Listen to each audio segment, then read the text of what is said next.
que eu e muita gente no Brasil passou fome, ou seja, não foram poucas as vezes em que você levantava de manhã e você não tinha o pão para tomar o café, você não tinha o que comer no almoço. E eu acho que isso na minha vida foi importante porque isso me deu, eu diria, mais força para sobreviver, me deu mais vontade de lutar e é por isso que eu tenho uma obsessão para que a gente possa acabar com a fome no mundo. Ou seja, não é possível que uma criança não tenha um copo de leite para tomar todo dia, não é possível que a criança não possa ter 3 refeições por dia. Isso deveria ser um direito sagrado, sabe, que todos nós deveríamos colocar em prática. A gente vê tanta comida jogada fora, tanto restaurante joga coisa fora, na casa das pessoas sobra comida para jogar fora e a gente sabe que próximo da gente tem gente que está sem comer. Eu, na verdade, gosto de tudo. Ou seja, de uma boa rabada, uma boa feijoada, uma belíssima buchada, uma grande macarronada, mas o que é bom mesmo, que não enjoa nunca, que você pode comer do dia que nasce ao dia que morre, é um pratinho de feijão arroz, um bife acebolado e um ovo frito.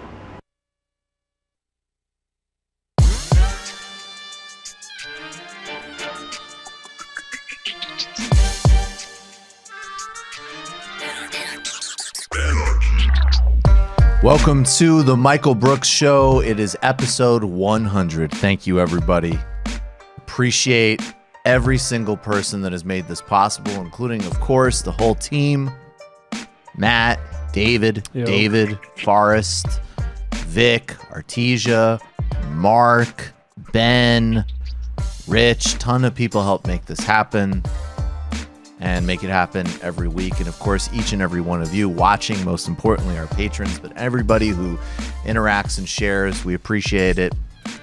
We're going very strong and only going to continue to do so. Catch him promoting Bernie Sanders.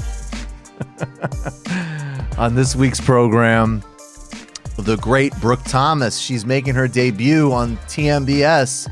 She's a TV journalist, anchor. She's a co-host on The Young Turks. We're talking about the bizarre assassination of a Gambino family crime boss and how it relates to the QAnon conspiracy culture. Then we're also talking about the Central Park Five and why they tell you absolutely everything you need to know about this grotesque thing, Donald Trump, that's in the White House. Then, very excited about this, Celso Amorim. He's the former foreign minister of Brazil. He served as foreign minister under political prisoner Lula da Silva. He served as defense minister under Dilma Rousseff. We did a 40-minute conversation on the rise of the global far right, the failure of globalization, democracy, Lula, and what a non-aligned foreign policy looks like. I recorded this just a couple of days with him. We're playing it tonight. Then we have a gem with David Griscom. What do we have on the Griscom? Oh, by the way, we need to fix that graphic. We can't use that graphic until it's fixed right now, actually. The Ikananek. What do we have, David? We're going to be talking about why we need to take control of our power plants across the United States to have a Green New Deal. Very nice. Socialism here. And of course, we have a shout out in the post game, dissecting Kamala Harris's healthcare moves, Boris Johnson's first couple of days in office, a strategic plan against the Lib Dems, and a visit touching on what's happening in Yemen, and a whole lot more on the Michael Brooks Show, special Monday show tonight, of course. Next Tuesday, we're back to regular schedule, August 6th. Professor Richard Wolff returns to discuss China. But first, something really exciting happened a couple of days ago. Cornel West, the most important public intellectual in America, went and visited Joe Rogan. And Joe and I follow each other on Twitter, and I believe in positive reinforcement, so I gave him a huge amount of props for this exchange of actual ideas, history, and human spirit. Cornel West has so much to teach every single part of the left, and really every single person who strives to do politics, culture, humanity better. But let's start with the notion of how he relates to the left and how he goes on a platform like Rogan's. He doesn't, at any point, sacrifice his core commitments. He spoke regularly on the real history of this country, the genocide of Native Americans, the ongoing legacies of slavery, white supremacy. He spoke strongly on the rights and humanity of transgender people. But he did it in a way that was broad, inclusive, and ultimately profoundly appealing to all people, because it was not rooted in hectoring moralism, a seek to purify, a seek to cancel, or a subculture, but in fact in an enlarging argument of how dismantling these systems and understanding how history actually works will make all of our lives better. This is the radical, uncompromising, yet profoundly inviting and visionary message that we need to embody as the left, and no one does better than Cornel West. Check him out with Joe Rogan here, Reframing Socialism. That is this narrative, and how does that narrative get reshaped? Because that narrative of that the only reason why people want socialism is because they want a free ride. Right. Oh, that's a wonderful question, brother. One is that we have to listen very closely to our right-wing brothers and sisters and conservatives and middlers, because oftentimes, I mean, they're human beings like anybody else, and they've had their own arguments. I don't think they have strong ones, but they have their own arguments. So the first thing you'd say about that is, what makes you think that the well-to-do don't have free rides? What is inheriting wealth all about? Oh, inheriting wealth is free ride. Absolutely. That's all it is. What is the connections of getting into the prep schools and the Ivy League schools and so forth? Even though they work, it's still a kind of free ride. Yes. So if they're preoccupied with this issue of being free ride, we tell them, let's make sure that people do work hard. Yes. And sacrifice, and therefore in some way deserve what they have. Now, if just based on that principle, the upper echelons of American society would be indicted. Yes. Deeply indicted. Deeply, profoundly indicted.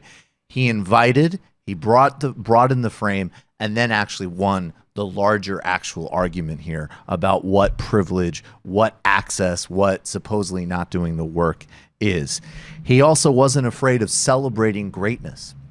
There's no contradiction between a radically egalitarian democratic politics that materially assures everybody that still is going to want to pursue human distinction and greatness and artistic, athletic, and all other endeavors. He celebrates that.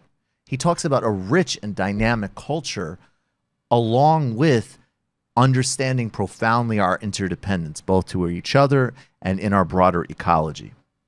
His ability to recognize people as complex individuals beyond how capitalist realism and projects that flow out of capitalist realism see them, only as competitive subjects in a market, or the essentialist left, simply as amalgamations of identities with ascriptive identities and behaviors that are acceptable or unacceptable. He sees people as broad living organisms. And that's why when he even calls Donald Trump a gangster, even someone as Donald Trump, which is, you could not find an easier person to simply write off for being a thoroughly grotesque, evil person than Donald Trump. He's up there in the top tier. Cornel West is still turning back on himself in terms of, I have my own gangster traits. The irony of this ability to self-access and not exclude anybody in a fundamentalist, fanatical way actually incentivizes the types of self-inquiry and capacity to actually truly transform institutions, individuals, economics, and behaviors and culture. When Gramsci talked about hegemony, he was talking about a bold strategy to win over people to Marxism from across cultural and regional groups, not to force a specific culture on society. We need to be winning over football fans, hype beasts, and everyone else. That doesn't mean you for a second compromise on your values. I've never seen somebody more committed, frankly, to a broader set of values: Marxist, Christian, humanist, civic, and revolutionary than Cornel West. That synthesis, that broadness, that's why I admire the man so much. There's too much focus on making socialism a social distinction. It's not. It's a movement for liberation that means including many different people. And of course, that brings us back to Mark Fisher's genius 2014 essay that we haven't fully absorbed yet, The Vampire Castle. A socialism that's exclusive cannot win, and is exactly the kind of toxic strategy that we need to avoid on all costs and only plays into the hands of capital. As Mark Fisher argued, why would capital be concerned about a left that replaces class politics with moralizing individualism, that's far from building solidarity and spreads fear and insecurity? This is also why, though, that when we talk about things like love and vision and empathy, it includes all of that, includes the changes, it includes the transformations in a broad, inviting, and strategic way. Gramsci said, "The popular element feels but does not always know or understand. The intellectual element knows but does not always understand, and in a particular does not always feel." We need to free ourselves from the habit. This is also Gramsci from the selected writing. We need to free ourselves from the habit of seeing culture as an encyclopedia of knowledge and men as mere receptacles to be stuffed of empirical data and a mass of unconnected raw facts which have to be filled in the brain as columns of a dictionary, enabling their owner to respond to the various stimuli of the outside world. And finally, the challenge of modernity is to live without illusions, without becoming disillusioned. I'm a pessimism because of intelligence, but an optimist because of the will. As Cornel West shows, the left can talk about ourselves as individuals, even as we speak about our broader spiritual, revolutionary, and social desires. We don't have to choose between achieving personal greatness at the expense of our neighbor or comrades. And we don't have to choose to shrink back from challenging and transforming ourselves from new systems of isolation, control, and hectoring. We can win with a politics of love, community, and inclusivity. We just need to build it. That's why West did so well on Rogan. And I really mean it. Look, I don't think nobody is perfect. And another part of evolving a healthy culture is not putting anybody up on a pedestal. But that being said, there is no one else with the sort of age and stature right now holding all of this besides Cornel West. I mean, I cannot emphasize, he is absolutely the most important public intellectual we have, and we have an abundance. I mean, we have many amazing contributors. Angela Davis is still with us. We get to hang out with Richard Wolff. Obviously, Chomsky, of course, and people across the globe. It's actually great sadness to me that Asma Jahangir passed. Incredible Pakistani rights activist. But Cornel West holds these different threads in a way that's absolutely unique, and we need to model and learn from. Do you guys have anything you want to add to this? No, I generally agree. I think the way Cornel buttered Rogan up talking about Richard Pryor for the first 20 minutes was fairly masterful. And I also think, it does I do think it was evident a little bit after this clip where we're talking about inheritance. Rogan shifts it, I think, I don't know if it's consciously or not, but shifts it onto more comfortable ground, like military wasteful spending, right? And that's something that is easier to swallow for the more libertarian elements of his listenership. But at the same time, when he was talking about this inheritance stuff, I mean, there's a big smile on my face because there's a whole bunch of people in that crowd that have heard the exact opposite numerous times on that platform. Absolutely. They've been getting fairy tales and bedtime stories, naturalizing that stuff. Yeah. And, on top of it, I think that Cornel West, the model that he was presenting of socialism as a movement, I thought it was really interesting, actually, that they talked about music and art so much in that conversation. And I don't think that was an accident or distraction. In fact, what Cornel West was doing was talking about historical movements of human greatness in art. and actually including the movement for democracy and for socialism as a part of those human expressions. And I think a lot of people who are really into Joe Rogan and even some of these other more right-wing figures, they are sort of looking for models or ideas of greatness. And the fact is, as West shows, we have incredible folks to look at. And thinking about ourselves in that kind of tradition, I think is actually really lovely. And you're going to be able to win a lot of people over with that. And it was, and it was also beautiful the way he handled the cultural appropriation thing, once again, in a way that just transcends the dichotomies of the ahistorical racism and elimination of distinction and total lack of understanding of just material and intellectual theft that you get from the right, and then this extreme counter proposal, which literally means, actually acts as if culture is in isolated boxes. It's cultural apartheid. And it absolutely. Yeah. And that's literally not how it works. I mean, we actually, one of the great advantages we have against totalizing right-wing narratives against things like quote unquote Western civilization is that that isn't how culture works. That isn't how history moves. So why would we buy into that presupposition? And actually, that's where you get a really disturbing dynamic where some of the really extremes of that type of approach starts to echo the new resurgent far-right interest in the nation state, which is the emphasis, one justified, one unjustified, but at the same time, the pure emphasis of the particular over the universal. And if we don't have a universal, we're simply not going to win. And we're also not going to be involved in a broader liberatory project. Nobody, again, does that better than Cornel West. And just like to echo his words, I mean, what he said about that question was there are roots and there are routes. And he was able to find that line where he was saying, it's like, look, yeah, these are movements that come from black, the black tradition, the black culture, and the black history. And he says, and their routes are global. And like, that's like the libertarian potential of it. And that's what right. makes it such a, beautiful thing.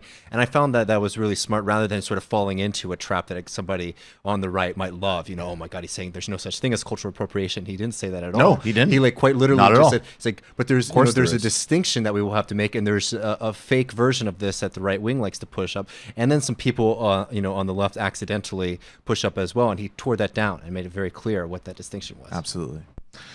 All right, let's get to the shout out, gentlemen. Although, of course, anytime you talk about Cornel West, it's basically a shout out. I'm looking for a remix.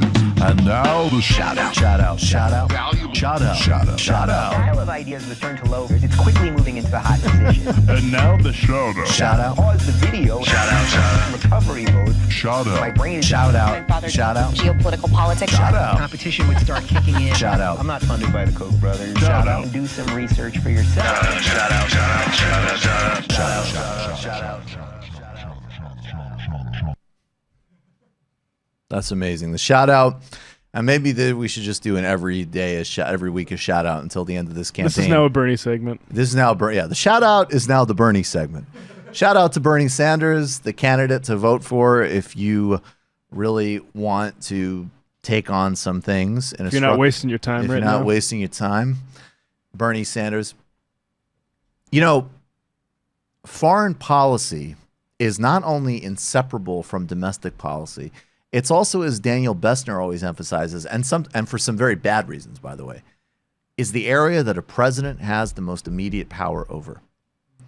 The fact that every single other Democratic candidate in the lead is, at the end of the day, recapitulating and restating some form of warmed over Obamaism and Clintonism. Sure, it will be a significant improvement over Trump, but that bar is low as hell. And we need a foreign policy that has some understanding of solidarity, some understanding that we need to stop constant war, significantly cut the military-industrial complex, and have an honest approach, even if it is not as radical as people with broader critiques. I'm sure my position on Israel-Palestine is to the left of Sanders.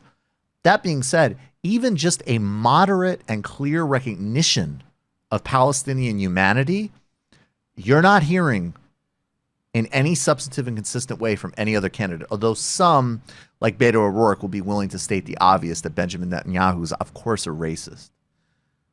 But consistently, and Peter Beinart himself noted this on Mehdi Hassan's show recently, Bernie is the one who is willing to go to organizations and question the broader policy. Elizabeth Warren's never been willing to do that. Kamala Harris and Cory Booker are to the far extreme right on this position, as is, of course, the ever-odious Joe Biden. And just a note on Beto's, because Beto has said some good things about Netanyahu being, racist or whatever he said, right?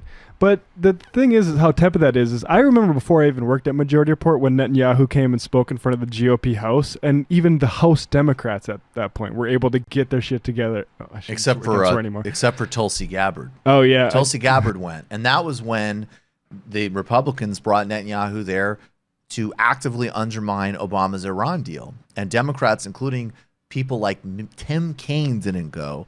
Tulsi went. So again, I would note that. Speaking of wasting your time.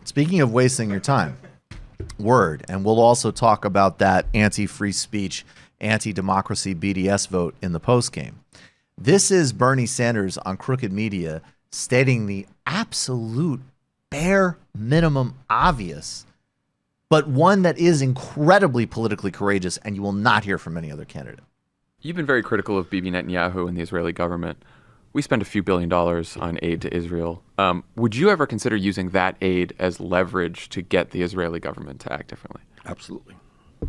Absolutely. Yeah. I mean, we are giving large sums of money. Look, let me back it up before the tweets start flowing in. I lived in Israel. Yeah. Actually, I worked in a kibbutz for a number.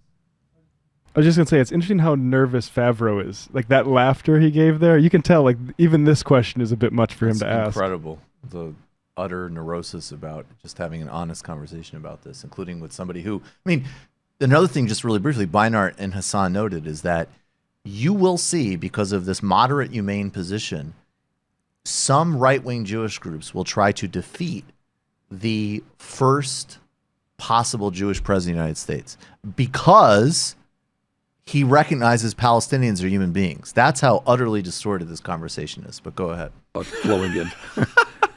I lived in Israel. Yeah. Actually, I worked in a kibbutz for a number of months. I have family in Israel. I am Jewish. I am not anti-Israel.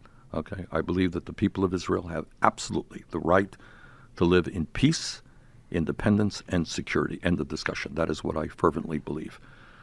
But I think what has happened is, in recent years under Netanyahu, you have an extreme right-wing government with many racist tendencies. The role of the United States, and this is not easy, I believe me, Clinton tried it, Obama tried it, Jimmy Carter tried it. This is not easy stuff, is to try to finally bring peace to the Middle East and to treat the Palestinian people with the kind of respect and dignity they deserve. Our policy cannot just be pro-Israel, pro-Israel, pro-Israel. It has got to be pro-region, working with all of the people, all of the countries in that area. That basic step, again, from a left perspective that recognizes that, of course, Israel's an apartheid state. And, of course, the policies in Gaza and the West Bank are monstrous. And, of course, they've cost many Palestinian lives. And, of course, they're analogous to Jim Crow and everything else. But the reality of our politics, and also in the vein of Cornel West, I would suggest and I would argue that the first starting point of an assertion that we are going to have a human conversation that recognizes Israeli and Palestinian humanity is a radical shift that you will not see from any other candidate. So shout out to Bernie Sanders. He is the choice. We have an absolutely unique opportunity here. It's not just that he's the leftist, most left on foreign policy, on domestic policy. He's reset the entire terrain on domestic policy. And now he's leading point on foreign policy. Yeah, when it comes to Tulsi Gabbard or Elizabeth Warren, here's what you need to do. It needs to be simple. Keep it simple. Thank you. Shut up with that stuff, guys. Exactly. And certainly with us, because we don't have any time for any nonsense. All right. Let me just say, because we have to get to the great Brooke Thomas, let me just say, obviously, we passed a near-term goal. Thanks to all of you. We passed 2,500. The next goal is obviously 3,000. We want to get to that in the fall. And it helps us do all the content we do. In fact, it's the way we do all the content we do. and it's a huge amount of content. Majority Report is going to be stealing our thumbnail style that we've been pioneering lately. The pioneering on the YouTube? Yeah, on the YouTube. I bet they are. That's, of course, shouts to Vic Viana and Forrest for that. For their editing and strategy, everybody who's made this show possible, I just have to thank all of you. Join us now. For 21 and above patrons, in the month of August, we're doing a 3-part series, Joshua Kahn and I. The conference calls will be movement training calls, building off of the content with Joshua. Patreon.com/TMBS. Get your tickets to Chicago, August 24th. They're flying. And we want to see you there with Chuck Mertz from This Is Hell Radio and Gene Bajlan. Left is Best Midwest Fest. We're going to take a brief break. We'll be right back with Brooke Thomas. Welcome back to the Michael Brooks Show, episode 100. Thanks, everybody. Joining us now, making her debut on this auspicious show, is Brooke Thomas. She's a TV journalist and co-host at the Young Turks. Brooke, thanks for being here. Thanks for having me. I'm really glad to be doing this for the first time. It's awesome to have you. We are going to talk about, we're going to have a very New York-centric show.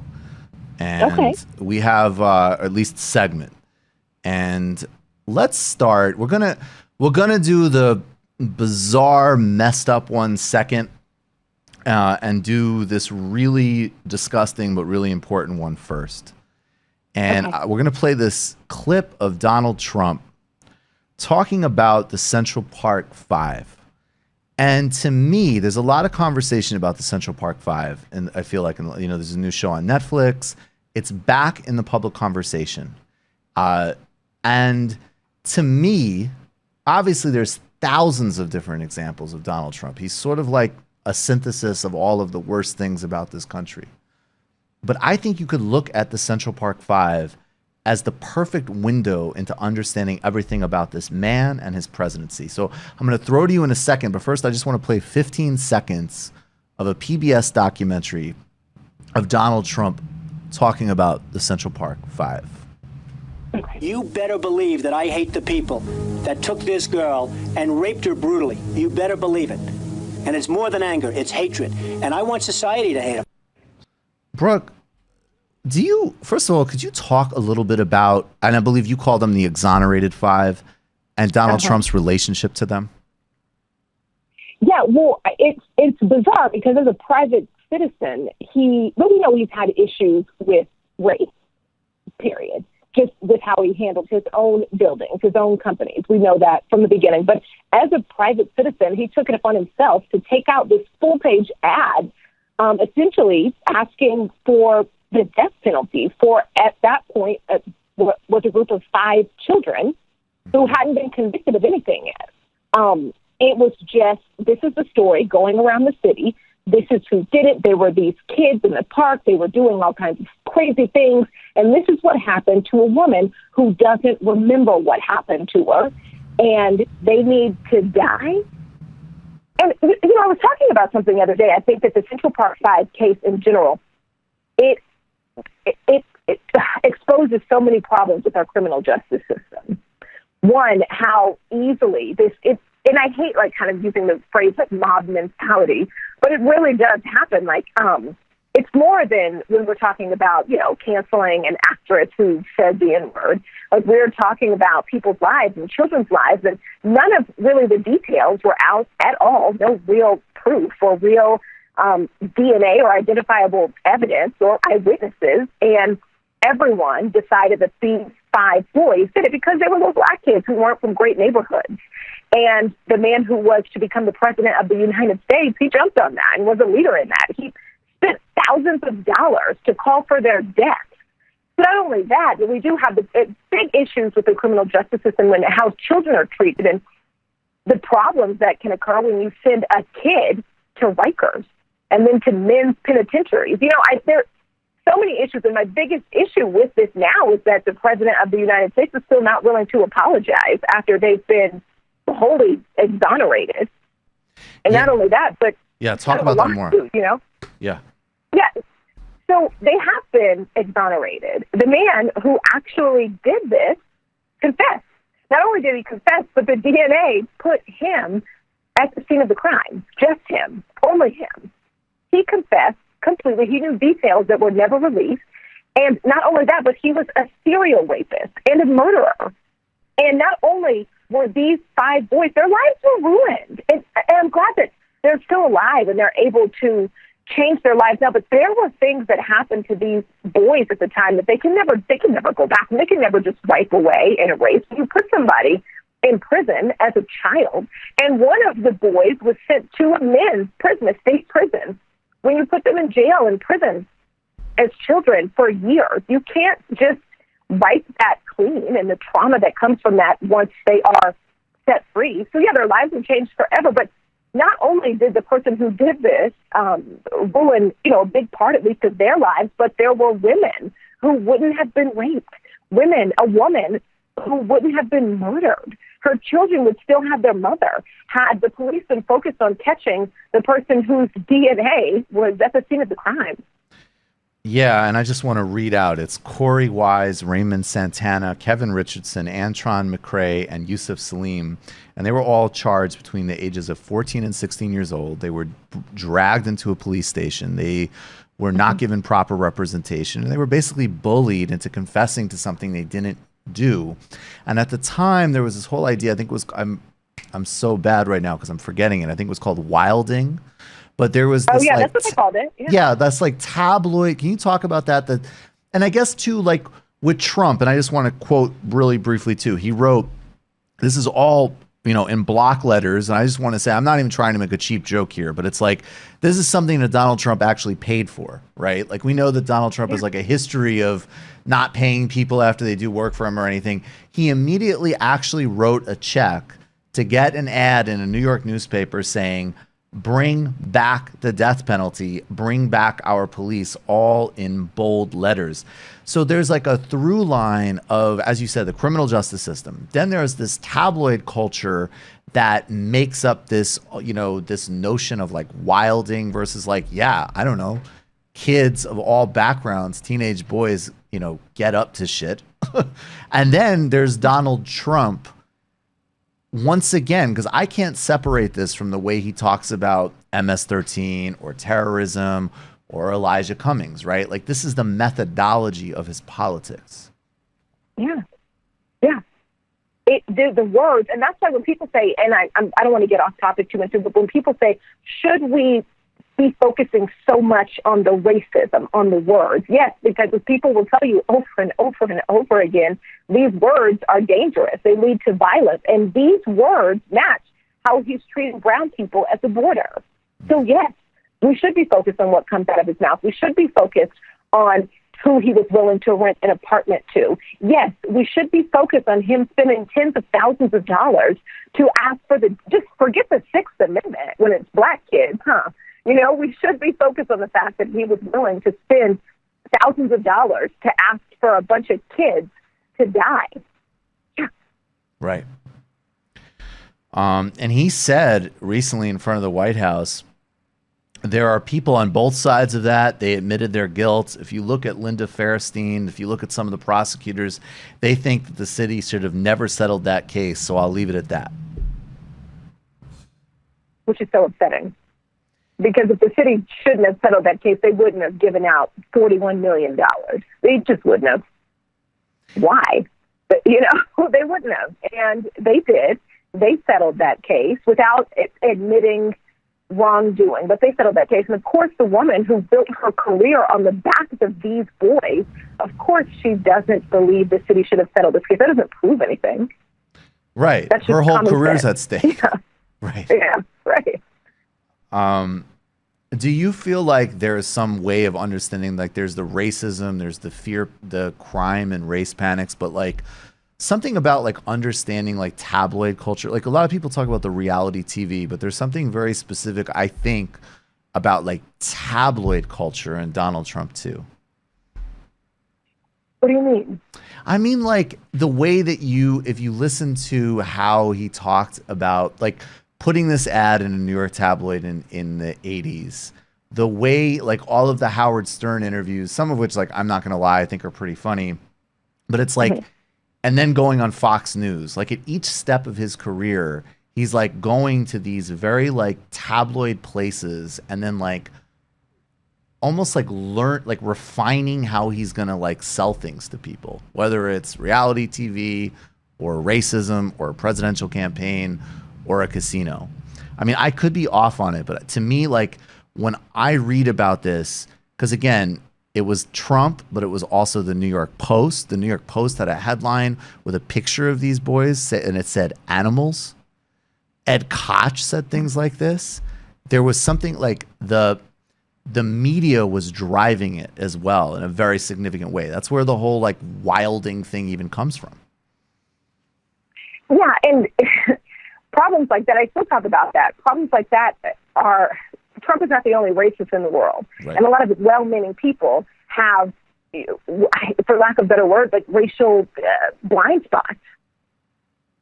And yeah, and they're not willing to hire people of color in these newsrooms for many different reasons. I was just reading a piece in, I want to say New York Times Magazine, about the former editor-in-chief of Vanity Fair. And he was asked, you know, in his 25-year tenure, was he about his hiring practices. So when it comes to hiring, having diverse hiring practices, he said that he hired based on talent.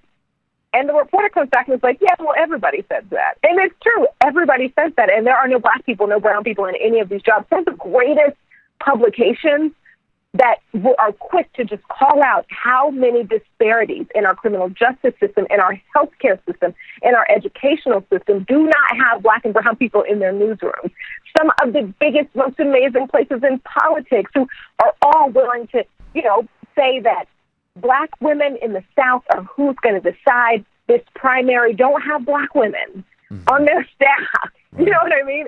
And so if we're even, now we're at the point where we're acknowledging black and brown people and their contributions to society, but they're still not getting the job. Way back then, it was even worse.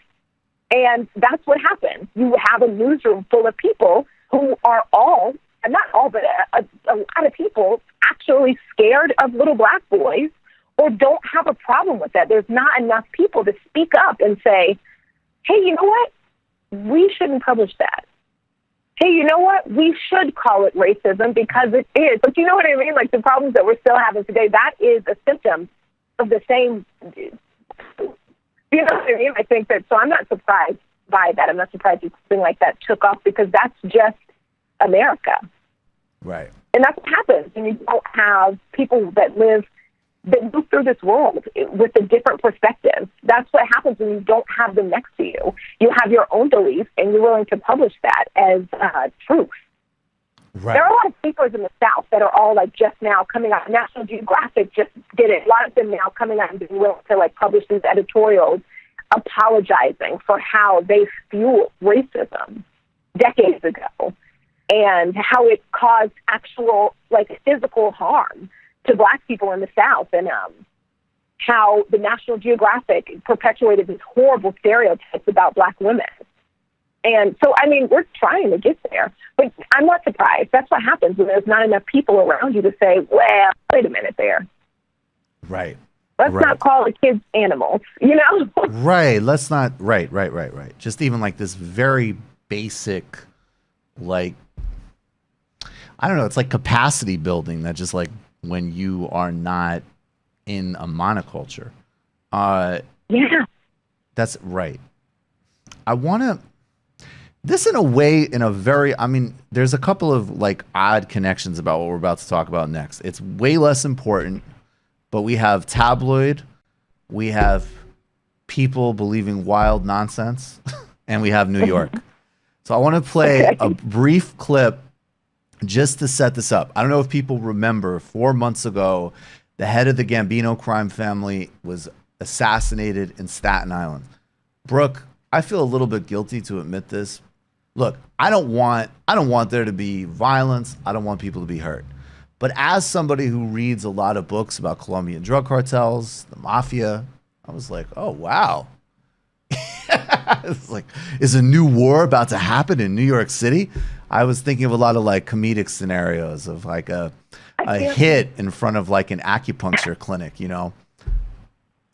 But I feel like I'm always, those kind of things, I'm like afraid to be reading them. Like, wait, why are you afraid to be reading them? Why?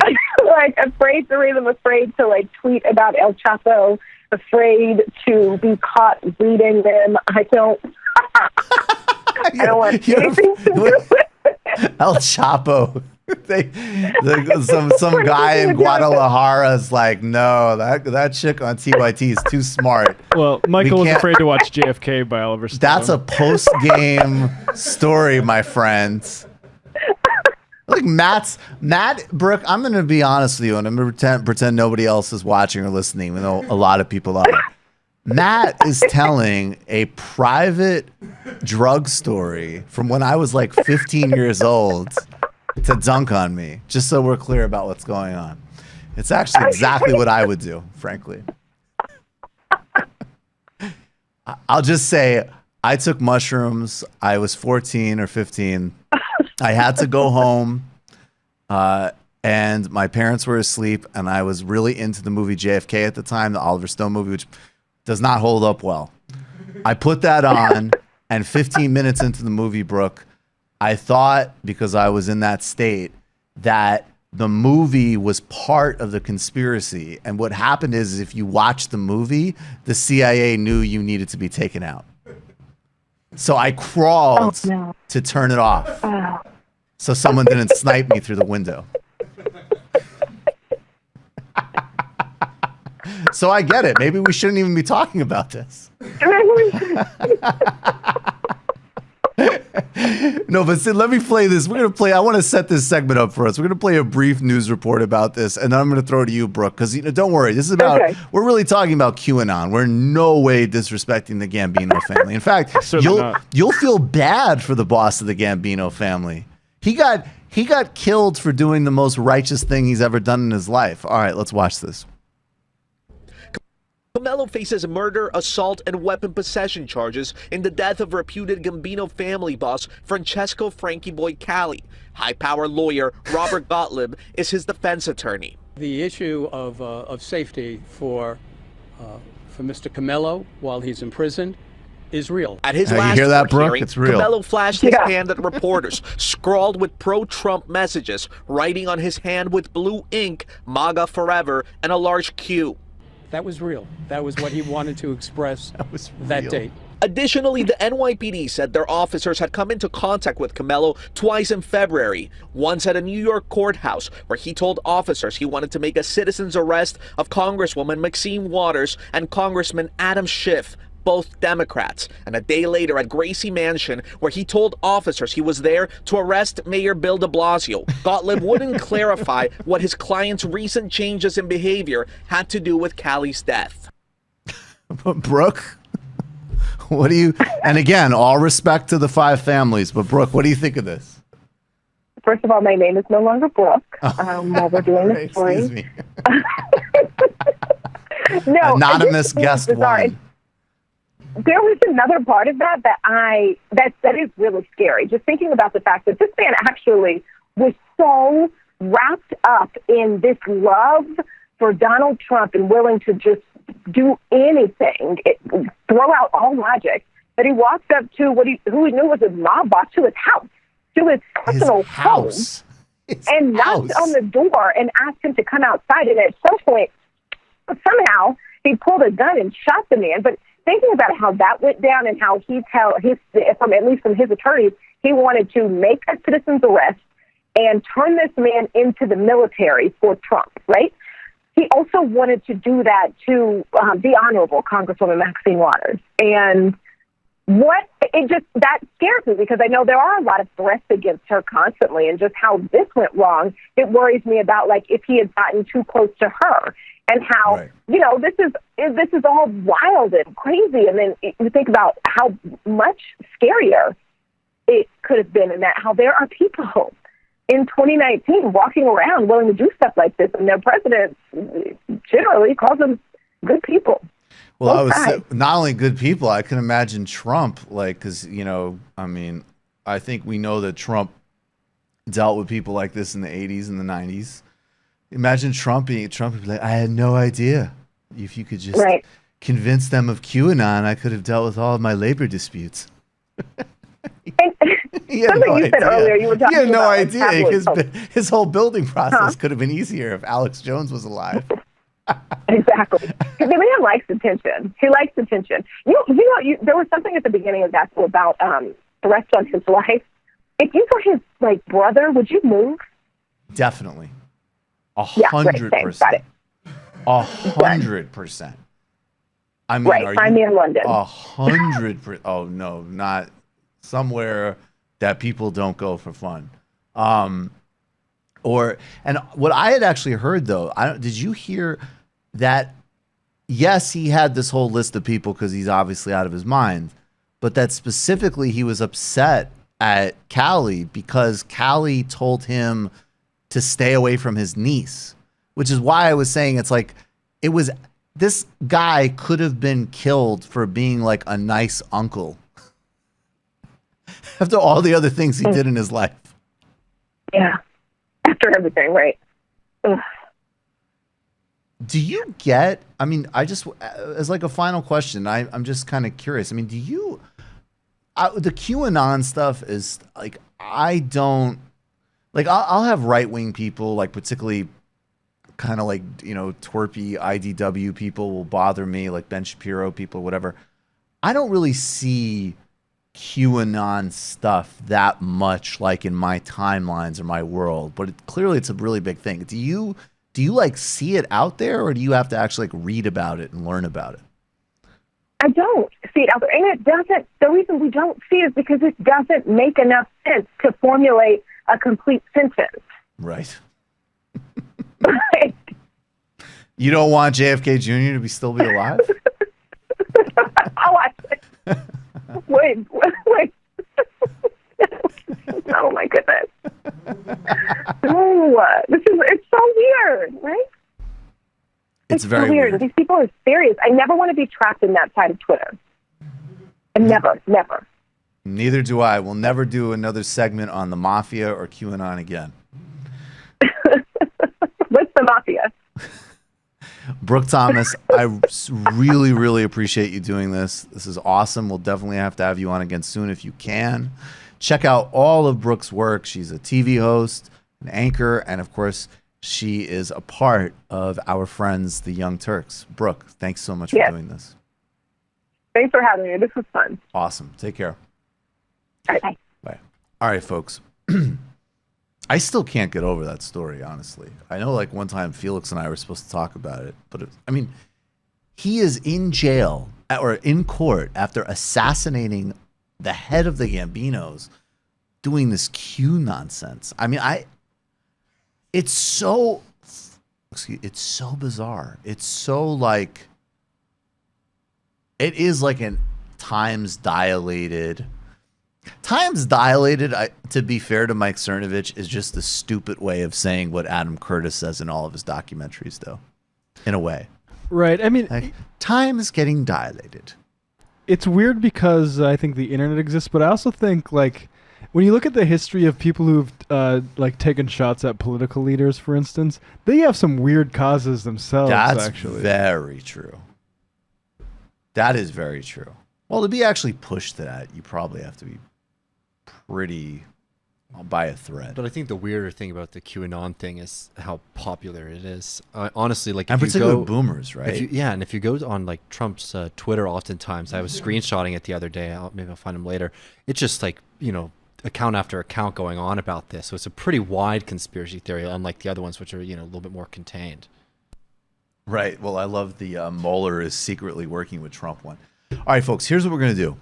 I'm really excited about this interview with Celso Amorim.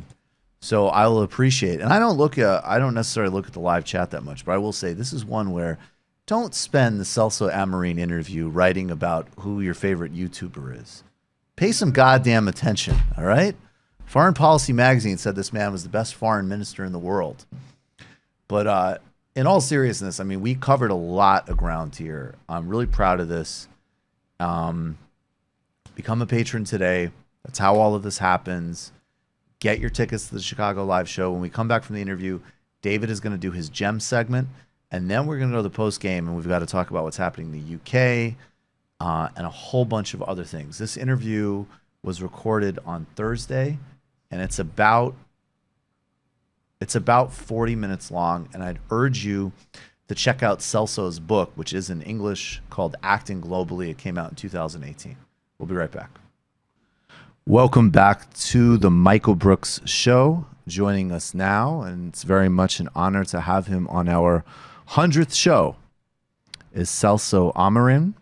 He served as the foreign minister in the Lula da Silva administration's 2003 to 2010, and he also served as a defense minister for Dilma Rousseff from 2011 to 2014, where at one time he was actually named the best foreign minister in the world by Foreign Policy magazine. Celso Amorim, thanks so much for being here. Thank you. It's a pleasure, Michael. Can you start? We'll work backwards, but I'd like your thoughts on some things that are, and we'll certainly be talking about your work on behalf of President Lula, who we have spent a significant amount of time talking about on this show.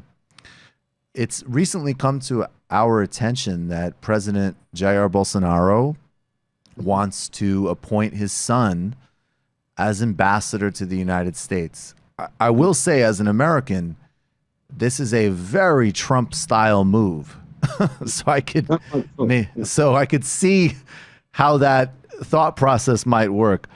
What's your perception of that? And more broadly, what Bolsonaro has done to Brazilian foreign policy? Well, let us start with your first part of your question. I think for Brazilian, for someone who, I'm a career diplomat originally, so it's very shocking for me. Unlike the United States, it's not a current practice to appoint people who are not diplomats as ambassadors. That happens. It has happened in the past. It's not forbidden. Especially the second term in Lula's government, there was no appointment of this kind, but it's not illegal as such. Of course, in this case, it's not only a non-diplomat, but it's his son, which makes it, let us say, a kind of a family affair. And it's especially, I mean, someone who has no experience actually in foreign policy. That's not my opinion. You know, this is the opinion of conservative people that have been commenting on that. And, you know, the institution, the Foreign Minister of Brazil, Itamaraty, as it's known, it is highly respected in Brazil, and it has been highly respected actually around the world. I could see that, and that's not, I'm not saying that's on my account. That has been like that for 50 years or so. And so to have someone with no experience, practically no experience, is already very shocking. The fact that he's a son is something that never happened in Brazil, as far as I know. To Washington, it's not any post, by the way. And also, but I'm probably more concerned with another aspect, because all the opinions of this Congressman Eduardo Bolsonaro are extreme right-wing. He's seen, and actually has been mentioned by Steve Bannon as the representative of his movement for Latin America. So actually, what worries me more than anything else is the creation of a kind of an axis of extreme right-wing people between the United States and Brazil. So I don't know how are the relations between Steve Bannon and Trump now. I know that he has been actually dismissed from his post in the White House. Well, but you know, that actually reminds me of Guevara and Fidel Castro. I mean, when Guevara was getting too important inside, Fidel Castro asked him to go around the world, and that's what seems to me that Steve Bannon is doing. And so I think this very much extreme right axis is dangerous for our hemisphere and for the world. So this is what concerns me more than anything else. Well, that's a powerful comparison. I think it actually makes perfect sense. The Castro-Guevara comparison, except, of course, in every regard in terms of style, appearance, humanity. But yes. Can you elaborate on that a little bit more? And then we'll go back into the kind of counter project that you were involved in as foreign minister. But when you look at and so much of the conversation in the United States and so much of what we're doing on this program, but also internationally, as people deal with the rise of far-right politics in a variety of contexts, United States, Brazil, India, the UK, so on, France to a strong degree, the debate is about conditions. What leads to this? What is it historically in terms of countries' economic systems? What is the racial histories? What are the modern failures of center-left governments? And more broadly, I mean, well, let me ask you that first.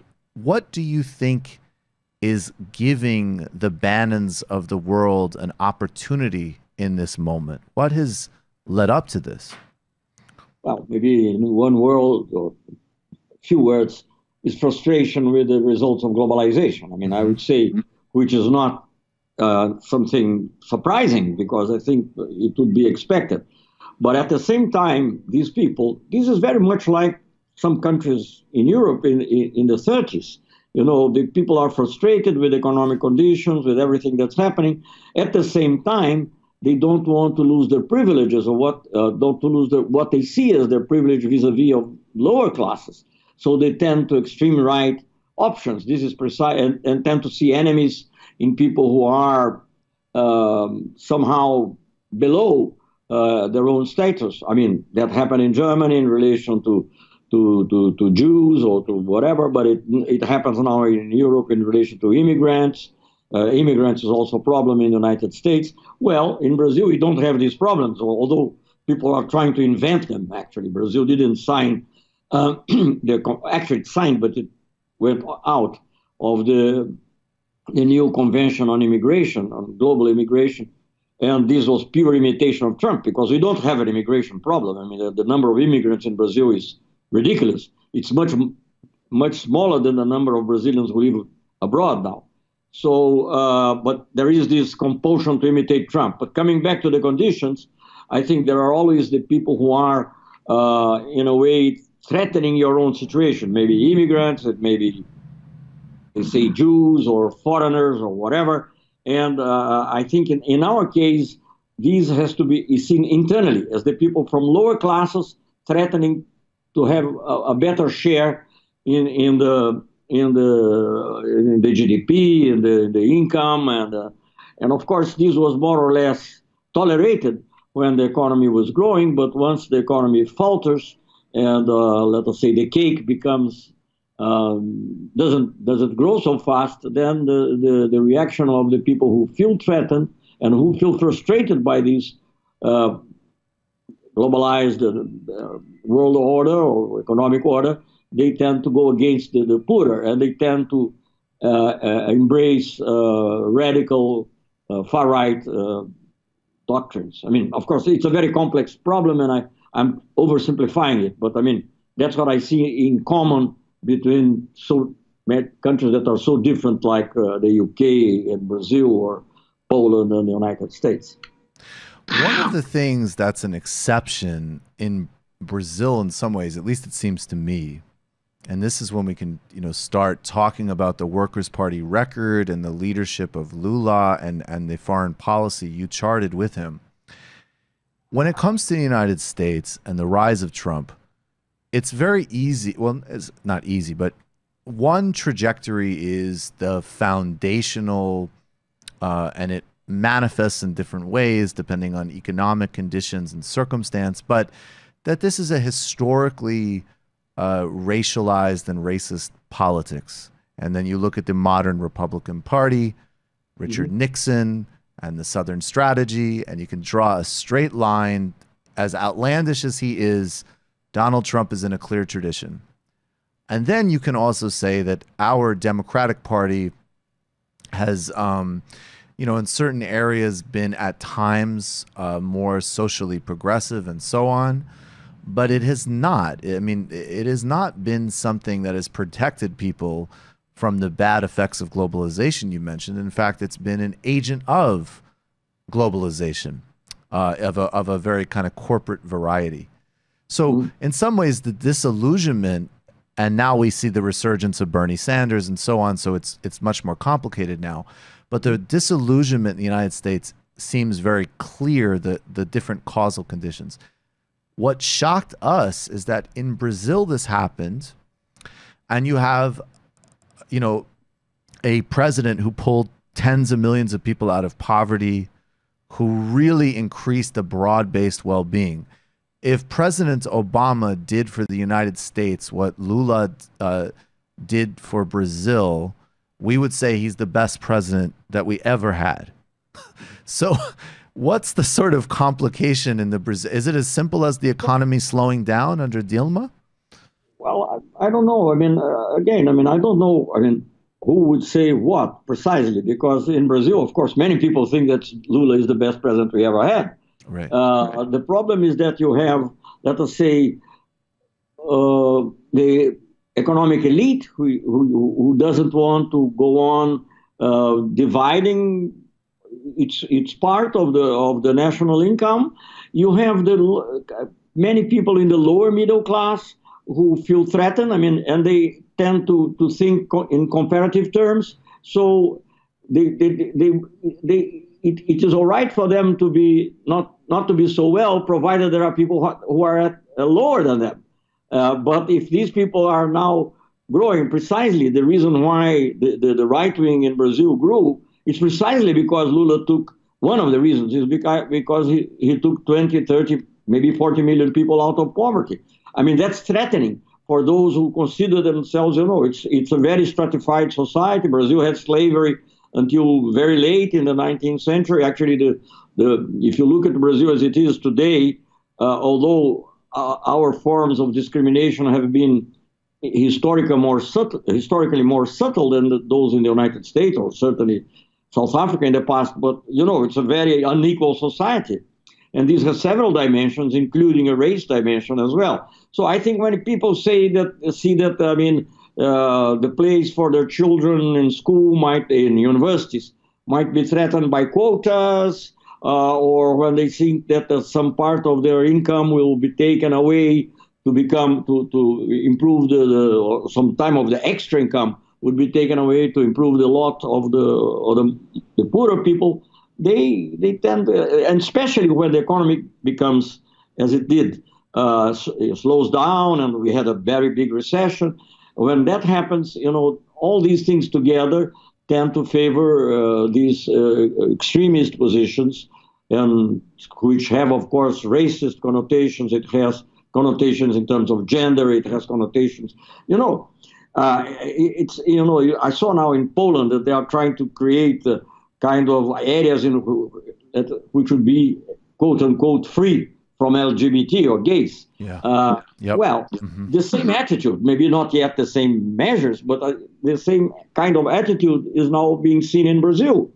And I mean, the fact, the way that many of the progresses that were made in relation to, let us say, the Brazilians of African origin or indigenous, they are being rolled back, which never happened before in Brazil. I mean, even if you talk to a conservative in the 90s or the 80s, or even the late period in the military dictatorship or military government, the conservatives would not agree with making more progress, but they would not try to roll back that. I mean, that had never happened, at least not in the scale that we're seeing now. And this has to do with labor laws. It has to do with the many human rights provisions, with indigenous people. As I said. And I think, what causes people to embrace these ideologies? I mean, I don't want to sound in any way that I'm discriminating against any religion, but I think some forms of fanatical religion have also something to do with that. Yes, yeah, I mean that seems very clear that whether you're talking United States or Brazil or Saudi Arabia or Poland, that especially when there's a vacuum created for a constructive politics, religion, fanatical religion, not all religion obviously, but a fanatical religion can distrust from science, distrust from science, distrust from knowledge, distrust from culture. All these, I mean, if you read books about Germany in the 30s, it sounds familiar. Right. So can you talk about the foreign policy that you charted with President Lula in two ways? I mean, one, how does it seemed like from reading about it, and obviously you correct me if I'm wrong, but that it was a seamless connection, that the incredible efforts and achievements against poverty and inequality in Brazil were connected to how Brazil saw itself in the world in terms of its relationships from West Africa to the United States, from the Caribbean to Israel-Palestine. And this, I don't know if this is the right word, but that there was an idea maybe of a non-aligned foreign policy, not trying to have conflicts or bad relations with anyone, but positive, constructive relationships with all, built on Brazil's historical connections. Well, I think you are right when you say there is this kind of. Let me just make a parenthesis here, because I have a book which was published in the United States by Rowland and Littleton, which is precisely about the assertiveness of Brazilian foreign policy during the Lula period, and I think that has a lot to do with the fact that with Lula coming to power, in a way, it was an anticipation of the slogan or the motto of Obama's. I mean, yes, we can. I mean, yes, we can have someone who was a worker, a metal worker, a very, very poor origin, become president, being faithful to his origins and still be able to conduct foreign policy in a very assertive way. And as you said, I mean, Brazil did what it did at the time, involved in very complex questions from WTO to the Iranian nuclear program. I mean, and became involved also in Palestine and all that, and integration of South America. We doubled the number of our embassies in Africa. But all that had to do with that assertiveness that to some extent had to do with the coming to power to Lula, and to the fact that when Lula came to power, the biggest flaw of Brazilian society, which was inequality, which, as I said, comes back from slavery, but went on and on and on. The biggest flaw was for the first time attacked seriously. I mean, the Bolsa Familia, the stipendium that's given to families, the quotas, the programs for housing. I mean, all these things, the family agriculture, mind you, it's many programs. So that gave us a kind of self-confidence that we didn't have before. And of course, Brazil is a big country. We have borders with 10 countries. We have diversified relations in any case, contrary to other countries because of geography or whatever, or history. So all that gave confidence and allowed us to lead this kind of foreign policy, which was actually well received. And I tell you, it's not that Brazil tried to be there present. Brazil was called. I mean, I remember, for instance, the Egyptian foreign minister calling me and say, please, Celso, ask Lula to call Shimon Peres, because the situation here in Gaza, or it was East Jerusalem, I'm not sure now what it was, the situation, is untenable, and Lula can influence. Don't underestimate the influence of Brazil. So Brazil had apparently this characteristic of soft power that, in spite of the problems that we still had, but we were tackling them. So we had tackled in the past the problem of democracy, the problem of the absence of democracy. We were tackled in the past in different governments the problem of the economic instability. And now with Lula, we were tackling the biggest problem, in my opinion, which is social inequality. So all that, apart from the size of the country, the demographics, the The economic, Brazil is one of the 10 biggest economies. At some point it was the 6th or 7th. Never very sure because this depends on exchange rates and so on. But anyway, so all these things put together, plus a strong diplomacy, which is being destroyed now by this, well, destroyed or at least maimed now by this kind of action that you mentioned in the beginning, all that gave Brazil a voice in world affairs. And, I'm not speaking things abstractly. I mean, I'm saying, for instance, we had the group in relation to the reform of the Security Council, which united Germany, Japan, India, and Brazil. So the so-called aspiring countries to become permanent members in whatever format. I mean, don't want to go into that. But I remember the German foreign minister asking me to say, please, also talk to the Africans because they listen to you. They don't listen to me so much. He was saying that. So, that's the mixture of these national characteristics which are now being undermined. I mean, they were not so solid as we thought, unfortunately. I have to admit that. Because even during the military regime in Brazil, the military dictatorship, it was seen as something somehow strange to the country. It was not. It might have some popularity at some point when there was strong economic growth, but the kind of hatred that you see now, the kind of massive attack on culture, on education, on foreign policy, because foreign policy, of course, necessarily has an ideological dimension. Ideological not in the sense only of being right or left, but in the sense of solidarity or self-assertiveness or whatever. All these things are being attacked in a way that were never before, not in the same scale. So on the same scale. So that's again make us think that maybe many of the characteristics of the Brazilian people, which we thought were positive, like the tolerance and solidarity and so on, were not so solid as we thought. Do you see? These are states of mind. Yeah. So maybe with proper leadership and proper conditions, they may rise again. Do you see specifically? Because I would like maybe you could speak to both things. Because I would like you to speak to Lula as a political prisoner, but maybe even more broadly, we spoke with Valeska Martins on the show several months ago. Yeah. We do a lot of coverage of foreign policy and the U.S. role in the world. It's a large role.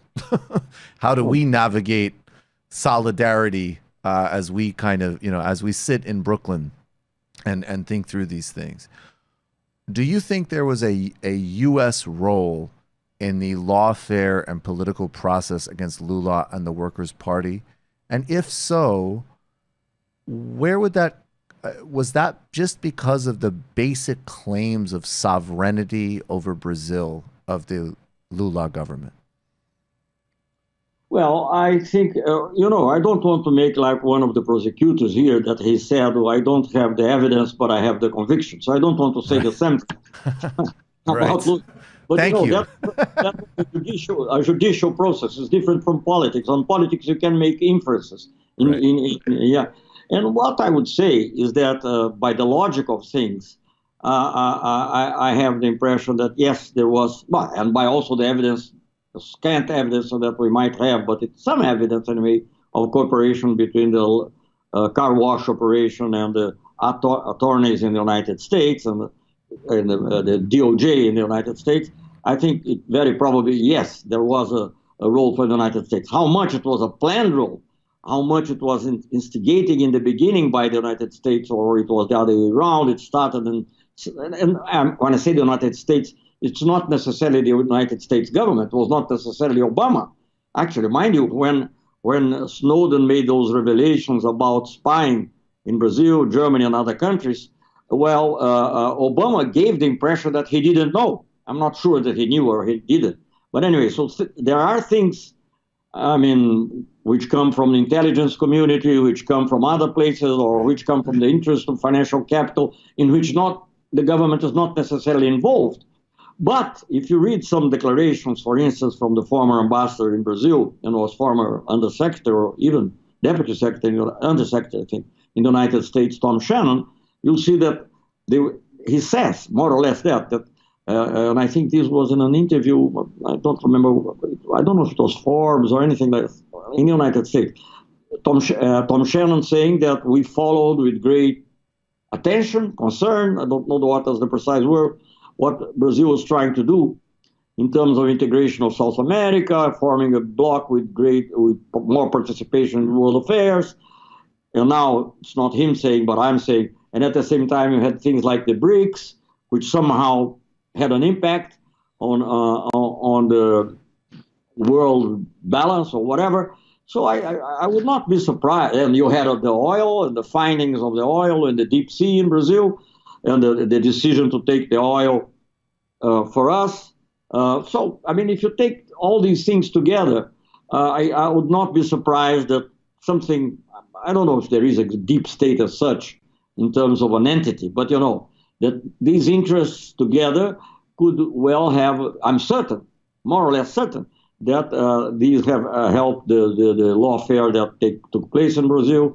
And not only the lawfare, also the political implications in Congress and otherwise, I mean, with the impeachment of Dilma and all that. I mean, I'm pretty convinced of that. But, I don't have evidence for everything, but I think it's the natural thing. And, everything that we have seen from communications that were in the WikiLeaks to other things that even were said publicly. I mean, in the case of the legal cooperation, there was an attorney of the United States who said very clearly that he praised the kind of informal cooperation. What is informal cooperation? I mean, it's the cooperation without the knowledge of the governments.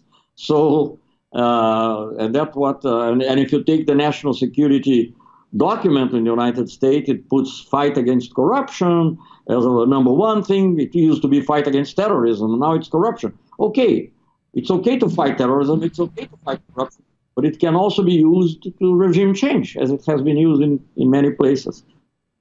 Well, that's actually, and I hope, I should just say, I really hope that we can host you again if that's possible, because there's so many other things I'd like to ask you about, but I know we don't have so much time left. But before we get to my more sort of closing question, that's a big concern to me, this discourse of corruption, both in terms of U.S. foreign policy, and yes, okay, it maybe has exposed, that former Malaysian prime minister, as an example, really was, implicated in this sort of massive hedge fund sort of theft and so on. It's not to deny that corruption. Speaking of Lula, I mean, Lula even if the accusations are right, were right, which they are not. But if they were right, it's the reform of a toilet in a very poor farm in the interior of Sao Paulo, and things like that. So the charges against Lula are shocking. Anytime an American, particularly Americans who are lawyers, I will say, who have no interest and no investment in this, if they hear the basics of the case and they say, hey man, if you're telling me everything, that's crazy. How did that even make it to trial? But the corruption rhetoric is a tool of U.S. foreign policy. And then there's also the fact that all of these right-wing governments that we've been talking about earlier, Donald Trump talked about drain the swamp. Bolsonaro said he'd get rid of corruption. In Poland, they have brought forward anti-corruption legislation. In India, Modi was quite connected to anti-corruption drives. So you have, in the case of someone like Lula, that absolutely the charges, from everything I can see, are totally false and wrong. But there's also a broader problem with usually politicians, by the way, that are very corrupt themselves, using a language of corruption that makes it about morality, not about the system itself. Of course, Washington is corrupt. It's run by special interest money. Of course, there's corruption in political systems, but it becomes about personal morality of usually left-wing leaders or center-left leaders that can be demonized. And then these right-wing politicians are able to use this very simplified rhetoric. Yes, let me say one thing. Of course, it's part of the U.S. foreign policy, but it's very much part also of the thinking of the elite in Brazil. Of course, the bankers who get millions and millions and millions of reais or U.S. dollars or whatever, they are financing the newspapers and the media in general, like the TV, like TV Globo, for instance, and they are using this rhetoric also. I mean, it's not something totally important. It's also important, but it's also part of the ideology of the ruling classes. When they can't find any other reason or any other argument that will be convincing for the people, corruption is a very strong thing. In Brazil, it's not the first time. I mean, of course, for the times differ, so it's difficult to compare exactly. But when we had Vargas in the 50s, were elected democratically, but he ran policies for the workers and also took decisions on sovereignty, as you say, in the question of the oil company Petrobras, creating a national bank for development and so on. The same thing happened. He was accused of corruption very strongly. There was almost a coup d'etat. He committed suicide. He died, and nothing was discovered later. It was abandoned because the objective was there, or was obtained, which was to. So it's a very powerful weapon and very, on the other hand, very abstract. So it's easy. It's something that you can tell almost of anybody. Because what is corruption? Was it one specific bribe about one person? Is it tolerating a bribe somewhere else? Was not even. What is it? I don't know. When you listen to some of the attorneys in Brazil, prosecutors, whatever, the attorneys, they seem to say that Lula was the head of a big, was the couple of the whole thing. And so he must have known. On the other hand, the accusations against him are not the formal accusations by which he was condemned. Don't deal with that because they know that they couldn't prove that. So they use one thing politically and look for a very, very absurd thing. And would it be right to be minor to accuse him? Right. With the absurd conclusion that Lula is the head of a criminal organization in which all other members got much more than he. What kind of this is hard even to conceive of, you know. So it's very clear that the objective was to topple Dilma, to prevent Lula from running, because they don't want a progressive government in Brazil. And the progressive in Brazil has two dimensions, I would say. One is, let us say, towards internally to diminish inequality, and there is an external one, which is to have an independent foreign policy based on solidarity with other developing countries, and having good relations with the United States. I mean, Lula and Bush went very well, actually. I went very well with Colin Powell, Condi Rice. Of course, we had different points of view on some questions, but very cordially, very friendly. So one thing didn't prevent the other. But even so, the independence after the crisis of you have also to see the crisis of 2008. So the financial capital is needing more markets to be more sure about the markets. So there is a combination of things. There are geostrategic things, which also have a big weight, of course. I mean, everybody is preoccupied with democracy in Venezuela, which, okay, I'm also preoccupied with democracy in Venezuela, but no one worries with democracy in Saudi Arabia. Right. No? I think the worry about Saudi Arabia from the Trump administration is quite different, to say the least. Maybe there's an opportunity for some very special forms of foreign direct investment from Saudi. I don't have the evidence. No, we have no evidence. We have no evidence of this. We know, but certainly there's not a concern for democracy. So, as a final question, I would like to ask you two things. One that's more just sort of personal. Do you see and visit President Lula? What is your sense of, especially in light of, we interviewed Glenn Greenwald, of course, with all of these revelations, and we've regularly followed the work of Brian Mayer and Brazil Wire, which is how we come to you. Mm-hmm. And then more broadly, if you're speaking to an audience that is everywhere, but mostly in the United States, what is the significance of freeing Lula as a political prisoner, obviously first and foremost for Brazil, but also in a way that is connected to the broader struggle against the kind of global far right that we were talking about in the beginning? Well, I think the liberation of Lula would have a global impact. Lula is, of course, as you said, is a reformist, a progressive, but he's a man of dialogue. He's a man, no one was put in prison. No capitalist can complain of not being received by Lula, or at least his representatives, or his or her representatives.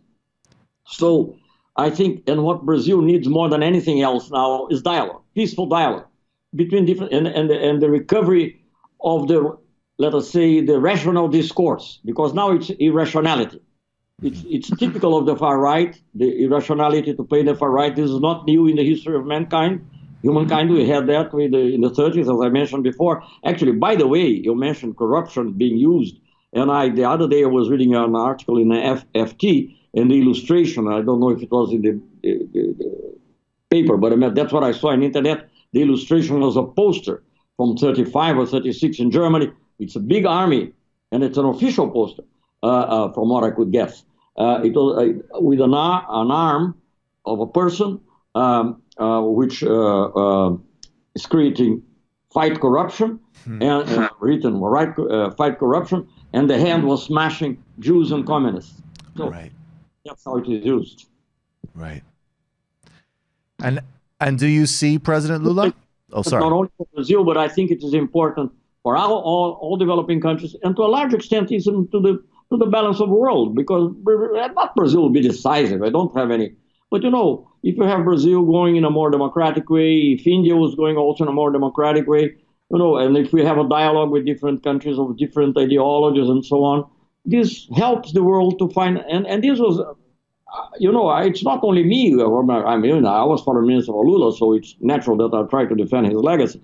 But I heard that, and actually I promoted a seminar based on what I heard from Dominique de Villepin, who was foreign minister for a center-right government in France by Chirac. And he said, we need Brazil for the world balance, more than ever. I mean, he was speaking about Trump and this right-wing movement. But it must be a democratic Brazil.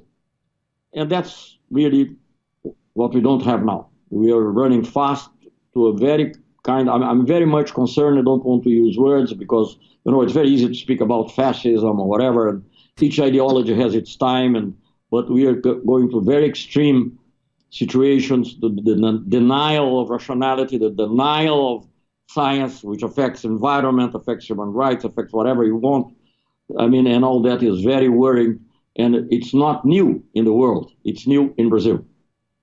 And do you see President Lula from time to time, and how is he? Well, he hasn't. I've seen him 5 times after he has been in prison. He can receive 2 visitors a week. Apart from family, who also once a week, and apart from the lawyers. So I went there 5 times, always with someone else. Sometimes Brazilian. In 2 cases was some foreign visiting us. The last one, the latest one was the candidate of the Cristina Kirchner and the Justicialist party in Argentina, Alberto Fernandez, who actually also was the person who introduced me to the Pope. The Pope also has been speaking indirectly, but he has been speaking about lawfare, actually about lawfare directly, but indirectly about the Lula situation. Lula has a very high spirit. It's very puzzling even for you to see someone who has been, because it's jail after all. It's not luxury at all, but it's maybe correct for someone to say it's not, but it doesn't have a sight outside. It has the window. There's a window for light comes in, but he cannot see outside. So it's a jail in a way. And his spirit is always thinking and analyzing the situation in Brazil, proposing solutions. He reads a lot, so he's prepared. It's very sometimes you have to be prepared to be in prison. He's prepared to be put out of prison. Right. Well, Celso Amorim, we really, really appreciate your time. I missed that? No, in the case of Lula, indignation, yes, but no depression or whatever. That's amazing. That's amazing. Yeah. We really appreciate your time. Celso Amorim served as a foreign minister in the Lula da Silva government, defense minister for Dilma Rousseff. He was also an ambassador to many countries besides that, lifelong diplomat, strategist. I hope you can join us again sometime, and we really appreciate it. I'm also an author of a book published in the U.S. Tell me the name of the book again, please, because we'll... Well, the book is called, it's precisely about one of your questions, so that's why I mentioned it. It's Please. Act Globally, Memoirs of Brazil's Assertive Foreign Policy, and it is published by Roman and Middleton. We'll have all of the information to the book as well and all of the show descriptions, and people will find it. Thank you so much. Thank you. Okay, folks, and I just ordered that book, of course. Celso Amorim, it was a real honor to have him on. And great debut of Brooke Thomas. Matt coming in heavy to get a magic mushroom story out of me on the main show. Which I guess is for some people who go like, I love the show, but I want more comedy in the main part. I was just trying to make the guests feel more comfortable by helping you two relate. I think Bernie or Bust Bill definitely needs to become an Andrew Yang fan. Do you want to explain for a second, Matt, what the whole cursing thing is? Oh, yeah. It's actually crazy. So YouTube has a fun little, I call it the Crowder rule, where you have to self-report your video for things like adult content, drug glorification, swearing. Things well like done, that. Matt. Yeah, no, I'm fucked on YouTube. Damn it. You just keep creating more work for yourself, Mr. Waterboat. So now when you upload a video, you have to do that for every single one of them. So we're going to try to mind our language a little bit better than I'm able to. Hey, Matt, well done. You really kept focus there. Flushing money down the drain. In terms of the profanity and drug-free content, you brought a certain level of focus and precision. Tulsi allowed you to F and swear. Mate, if you'd support Tulsi in suing Google, then maybe you'd be able to use the proper language. But you won't because you're a fucking sellout, and I'm sorry I had to do that. The clip is already in ruins. All right. We have to do the gem segment before we get to the post game. David Griscom, what do we got? Yeah, I mean, so over the weekend, there were massive power outages in Washington, D.C., which were very significant, around 39,000 people without power in weather that was in the upper 90s. Yep. They're not alone. New York City also had a major power outage. And Con Edison helpfully choosing to put the power off in Canarsie, predominantly black and working class neighborhood, as a conscious decision. Mm-hmm. Wonder why they chose that place. Well, absolutely. Well done and we're by going to... the should be immediately seized Con Ed. Sorry to step on you. Oh, no. I mean, that's exactly what we're talking about. I mean, our friend Bill de Blasio, who's been cosplaying a radical leftist for the past couple of months, did come out. I like de Blasio's campaign mode. It has been fun to watch. But, yes. Came out and said that he was, basically threatened Con Ed with a public takeover of the company if they can't get themselves together. And in D.C., we're also looking at another one of these private electricity corporations. Now, we've already talked a lot about the nightmare that is PG&E, but I really want to take a moment to talk about the devastation and the problems that have come from the private ownership of our public utility system in the United States. So over 70% of household energy consumption comes from private sources in the United States. That has not always been the case. In the 80s and 90s, there was a huge rush for privatization. And the problem that comes with privatization is that you have, one, massive inequities, as Michael was just talking about in the practice, and two, the profit motive is always creating hiccups in these services. So, in the case of PG&E, obviously to hold on to their monopoly, they have to lobby and spend $10 million a year to be able to afford lobbyists, where a company that was owned by the city would not necessarily have that tension.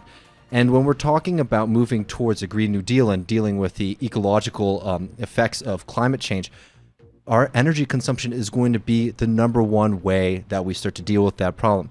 So currently, only 17% of the United States electricity comes from renewables. We obviously need to be moving towards 95 to 100% in the near future. That's going to be very difficult to do if you're dealing with private boards.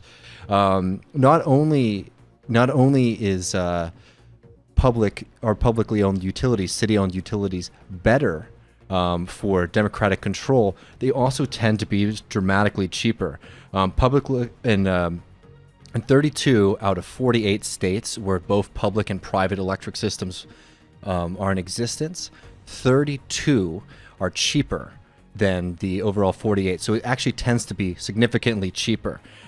Just looking at one example, Winter Park, Florida, which was able to wrestle after a long fight with their privately owned utility system, was able to wrestle it into public control. Now the city is getting back $48 million in general revenue, which not only goes to the electrical grid, but it also helps support city services and the municipality function. And residents of Winter Park, Florida are paying 12% less than their neighbors. Texas is another great example of this. In 1999, our good friend George Bush deregulated the Texas electrical system, and that was supposed to create competition, and competition would start kicking in. Competition would start kicking in. Exactly. I'm sure Just we trying have to talk about ideas. You got drones. Yeah, you got drones. You got blah blah blah. There's not a single thing, Joe Rogan, that would hurt your George life. Bush, Joe Rogan. Well, that's too close. I was actually doing George Bush, Dave Rubin, but Joe Rogan may be a little too close, which is sort of like. So you're talking Marianne Williamson. That's not even really politics, is it? Let's it's be like honest, people working together. If George Bush was president right now, he would go on Joe Rogan's show. Oh, absolutely. Oh, it's 100%. But in Texas, 85% of residents get their electricity from the deregulated market. Sorry. What? And he'd be really good at it. He would, which is yeah. Scary, yeah, probably. 85% of residents get their electricity through the deregulated market, while the 15% that are still on the unregulated on the regulated markets, including cities like Austin, Texas, which owns their own electricity, and San Antonio, which also owns their electricity, pay significantly less than people who have privately held electric companies. And this is a significant tension as we start to want to transform our electrical system. Not only is it going to be much more difficult to create a green system under a privately held company, which is always trying to squeeze out as many profits as possible, the amount of failure in infrastructure in privately held companies is horrifying. The human cost in PG&E is very significant, and that comes from the fact that PG&E in California is always trying to pay out their stockholders and corporate salaries compared to publicly owned companies, which are able to take their revenue and invest in green energy. And it's not a surprise that many of the parts of the country that are leading in green energy are areas where their public system, their electricity system, is publicly controlled. And lastly, just to hit home what Michael was saying at the beginning, not only when we talk about public electricity and power for cities, we're talking about the effects of climate change, but we also need to talk about how those are produced and the direct effects of energy production in the United States. That means coal plants. And typically what happens with coal plants across the country is they are situated in poor, black, minority communities. If we are able to take this system under public control, we can put democratic pressure on these organizations. Now, that's not saying that just putting it under city control by itself will do it, but it's going to be far more responsive than the current system, where people who are just searching for endless profit are willing to pollute the earth, choke out the individuals in their community, and constantly fail to deliver reliable service at a fair price. Excellent. Sam Harris was just talking about ideas, and he was smeared as anti-Muslim by the SJW left. Actually, to be honest, Sam Harris is to George Bush's right. Yeah, I was going to say, I don't want to smear George W. Bush. He came out right after September 11th and said, basically, it was like, leave Muslims alone, and Islam is a religion of peace. Look, Sam, we're gonna police them. Just cool it with some of the rhetoric, okay, buddy? Look, I know what more Sam wants for bombing like 6 different countries simultaneously and killing people who have nothing to do with it. but because I'm not going up on national television and saying that Islam is the motherlode of bad ideas, this Golden Girls Trust Fund baby's having a conniption. Why don't you take a chill pill, Sam? Scientific data can't be racist. Actually, if you look at the mismeasure of man, I read a third of an assignment of before passing out drunk. Actually, sort of. All of a sudden, we can't talk about Neanderthal DNA anymore. You mean like the guys in the Budweiser commercials or the Geico ads? Jesus Christ, why do people like this guy? What a pain in the ass. You know, that was what made George W. Bush so likable, was that there was a part of his personality where you really did feel like he'd probably bully Sam Harris and it would be cool. Yeah. That was why he was cool. That was why people liked George W. Bush. He was drunkenly dancing at the funeral for that Dallas cop. That was like getting red. They're just like, come on, Michelle. Come on. Candy. Am I going to be the only one dancing at this? Get it.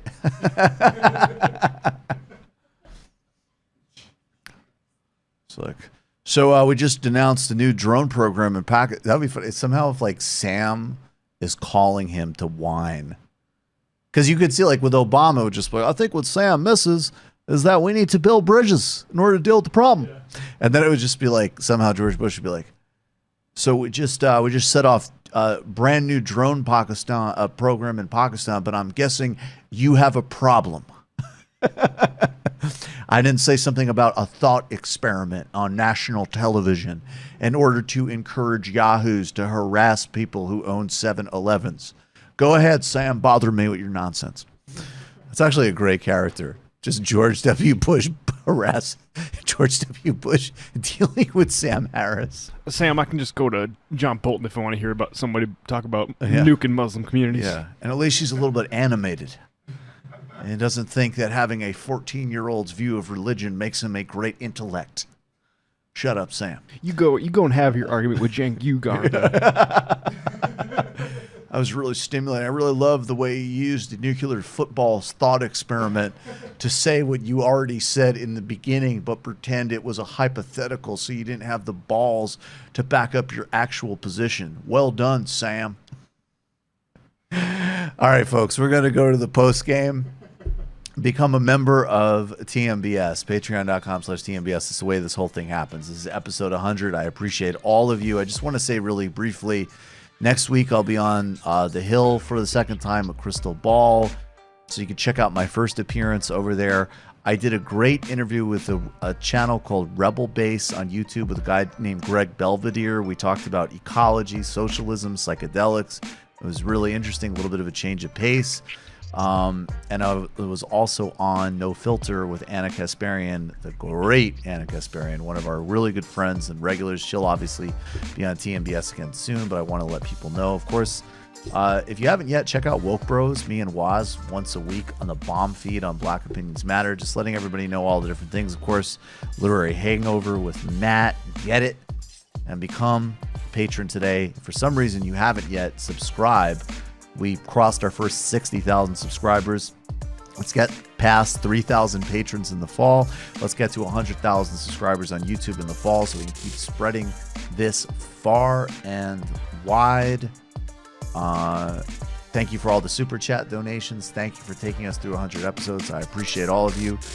I met Sam Nunberg on my return to I-24. We're playing it and talking about it, among many other things, in the postgame. See you there.